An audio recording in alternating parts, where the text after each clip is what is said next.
साथियों नमस्कार। जैसा आप सभी ने थंबनेल में पढ़ा होगा कि ये मेरा पहला अनुमान सच साबित हुआ। जात का बंधन टूट गया, प्रशांत किशोर जीत गया। जनसुराज की पहली जीत क्या बिहार की राजनीति को बदल देगा? ये सारा चर्चा आज हम लोग इस वीडियो में करेंगे। चलिए एक एक करके सारा बात हम लोग चर्चा करते हैं। पहले एक बात जो बोले हैं कि मेरा पहला अनुमान सच साबित हुआ, ये ऐसा किस लिए बोले हैं, इसके पीछे चलते हैं, चर्चा करते हैं। हम लोगों ने क्या किए थे, 1 अगस्त 2026 को एक वीडियो अपलोड किए थे जिसमें बताए थे कि जाति का बंधन टूटेगा, बिहार का राजनीति बदलेगा, कौन जीत रहा है बांकीपुर उपचुनाव, जिसमें आप लोगों ने खूब प्यार दिया। 13,000 के करीब लोगों ने इसको देखा और बहुत सारे कमेंट, प्यारा प्यारा कमेंट आप लोगों ने भेजा। उसमें हमने चर्चा किया था, कास्ट वाइज पूरा एनालिसिस किए थे। जो भी एग्जिट पोल आया था बिहार बांकीपुर उपचुनाव को लेकर, जो भी एग्जिट पोल आया था, सारा एग्जिट पोल के बारे में चर्चा किए थे और देखे, सारा कुछ देखने के बाद चुनाव का ट्रेंड देखें कि किस तरह चुनाव हुआ है। 34% के करीब चुनाव हुआ और सारा चर्चा करने के बाद कास्ट वाइज हम लोग वोट देके किस पार्टी को, किस कास्ट के लोगों ने कितना वोट किया होगा।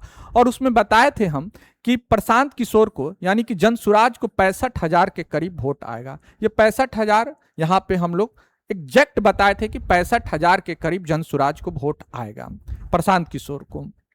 वही सच हुआ भी है। कल जब नतीजा आया, चुनाव का जब नतीजा आया 3 अगस्त को, तो देखिए करीब करीब वहीं पे पहुंच गया। 64,151 वोट जनसुराज के प्रत्याशी प्रशांत किशोर को आया। वही बीजेपी को 44,827 आया और रेखा गुप्ता जो कि आरजेडी के प्रत्याशी थी, जिसे 14,273 वोट आया। अब देखते हैं 2025 से तुलना करते हैं। अब 2025 में देखते हैं कि बीजेपी को कितना वोट आया था। देखिए बीजेपी को आया था 98,299 आया था, आरजेडी के 46,000 आया था, जनसुराज का 77,100 के करीब वोट आया था। देखिए यहाँ पे समय कैसे पलटा है, समय का चक्र कैसे घुमा है।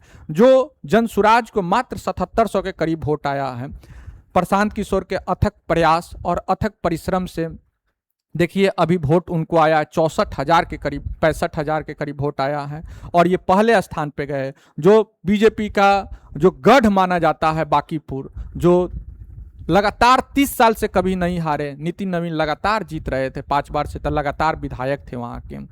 उससे पहले उनके पिताजी भी थे, वो सीट अपना गंवा दिए हैं। बीजेपी के बस प्रत्याशी चेंज हुआ है। बीजेपी का पहले नितिन नवीन हुआ करते थे, जो राज्यसभा में जाने के बाद पद से त्याग दिए थे और उनके जगह पे अभी एक आम कार्यकर्ता नीरज सिन्हा को टिकट मिला था बीजेपी की तरफ से, जिसे मात्र 44,827 वोट आया है। वही रेखा गुप्ता जो दूसरे नंबर पे थे, 2025 के चुनाव में नवंबर में चुनाव हुआ था, जिसे उस वक्त 46,000 के करीब वोट आया था, अभी मात्र 14,000 के करीब, 1/3 से भी कम वोट आया है।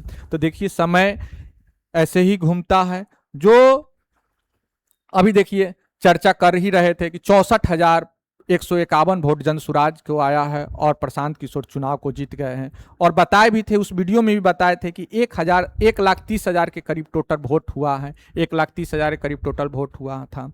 और उसमें हम लोग ये भी बताए थे, एक और जानकारी बताए थे कि कास्ट वाइज हम लोग बताए थे कि किस कास्ट का कितना वोट पड़ा होगा, किस कास्ट को कितना वोट आया होगा, किस कास्ट का, किस पार्टी को। तब देखिए जनसुराज के बारे में हम लोग चर्चा किए थे, बीजेपी के बारे में मुख्य रूप से 2 पार्टी का चर्चा किए थे कि किस जाति का लोग किस पार्टी को कितना वोट दिया होगा। तो हम लोग यहाँ जब टोटल किए थे तो 61,000 के करीब कास्ट वाइज जब चर्चा किए थे तो 61,000 के करीब जनसुराज को हो रहा था, वही 50,000 के करीब बीजेपी को हो रहा था। दोनों को मिला के 1,11,000 के करीब वोट हो रहा था और बोले थे 18-19,000 में सारा लोग सिमट जाएगा, वही हुआ भी है। देखिए अभी जनसुराज को 65,000 के करीब आ गया, इसको 45,000-44,000 के करीब बीजेपी को आया, उधर 14,000 के करीब आरजेडी को आया, बाकी 4,000 के अंदर में सारा प्रत्याशी जो भी टोटल 25 उम्मीदवार थे, तो सारा को मिला के लगभग 1,30,000 के करीब वोट हुआ था।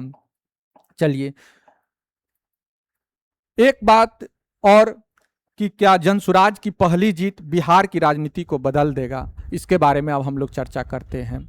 जैसा कि आप सभी जानते हैं कि 2025 में जब चुनाव हुआ था नवंबर में, तो जनसुराज की तरफ से 238 प्रत्याशी मैदान में उतरे थे, जिसमें से मात्र 2 ही प्रत्याशी, 2 या 4 प्रत्याशी अपना जमानत बचा पाए थे, बाकी सबका जमानत तक जब्त हो गया। 3 से 4% ही उनको वोट मिला था। लेकिन प्रशांत किशोर उस वक्त भी नहीं घबराए, लगातार मेहनत किए, क्षेत्र में लगातार रहे। और जब से बांकीपुर चुनाव की घोषणा हुआ है 2 जुलाई को शायद, तो उसके बाद से लगातार बांकीपुर क्षेत्र में अपना परिश्रम लगातार कर रहे थे, पद यात्रा कर रहे थे, मोहल्ला, वार्ड, हर जगह, मतलब हर घर तक, हर लोग तक अपना पहुंच बना रहे थे। सब जगह लगातार जितना हो सके उतना मेहनत कर रहे थे, और जितना मेहनत वो किए कोई और प्रत्याशी ने उतना मेहनत नहीं किए। वही कारण भी है कि जनसुराज यानी कि प्रशांत किशोर इस चुनाव को जीत गए हैं। कहते भी है, रख हौसला वो मंजर भी आएगा, रख हौसला वो मंजर भी आएगा, प्यासे के पास चलकर समंदर भी आएगा, थक कर ना बैठ ऐ मंजिल के मुसाफिर, मंजिल मिलेगी और मिलने का मजा भी आएगा। वही सच भी हुआ है। लगातार जो मेहनत किए हैं उन्हीं वही मेहनत का फल मिला है। इससे एक सीख ये भी मिलता है, स्टूडेंट लोग को भी सीख मिलता है कि अगर 1-2 एग्जाम आप देते हैं, अगर किसी कारणवश असफल हो जाते हैं, मेरिट तक नहीं पहुंचते हैं, तो आपको घबराना नहीं है, हारना नहीं है, लगातार संघर्ष पथ पे आगे बढ़ते रहना है, लगातार मेहनत करना है। एक दिन वही मेहनत रंग लाएगा और देखिएगा निश्चित तौर पे आप भी सफल हो जाइएगा। तो ये हुआ प्रशांत किशोर की जीत की कहानी, जो उनके अथक परिश्रम, अथक प्रयास के कारण ही हो पाया है। अब देखिए कि क्या बिहार की राजनीति बदल पाएगा या एक चुनाव जीतने से।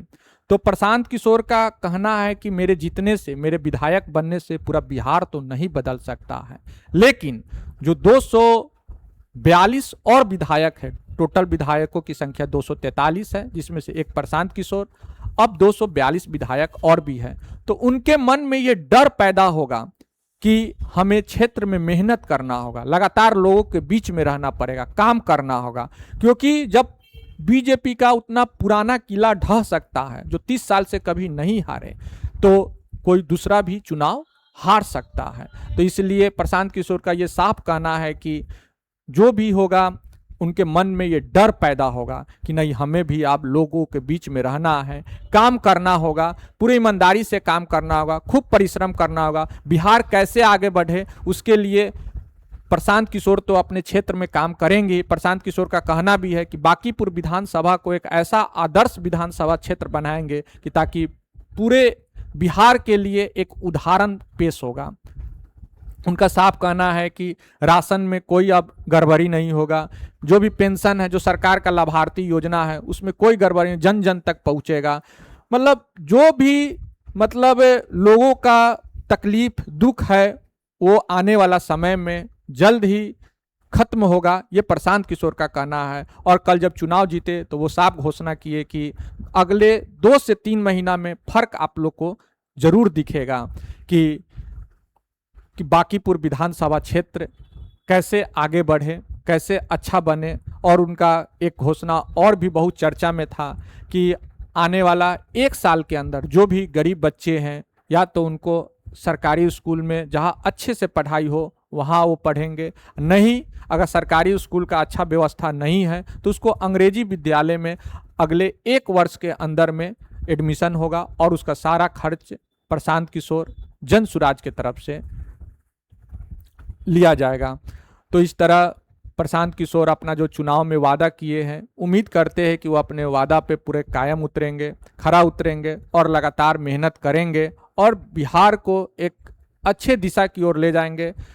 जो भी अभी जो देखे थे जंतर मंतर पे आंदोलन हुए थे, युवा छात्र आंदोलन बिहार में भी किए थे, तो ये सारा एक जीत का एक मतलब फैक्टर बन गया प्रशांत किशोर के साथ है, क्योंकि प्रशांत किशोर से युवा को एक उम्मीद था कि शायद प्रशांत किशोर अब कुछ कर सकते हैं हम लोगों के लिए।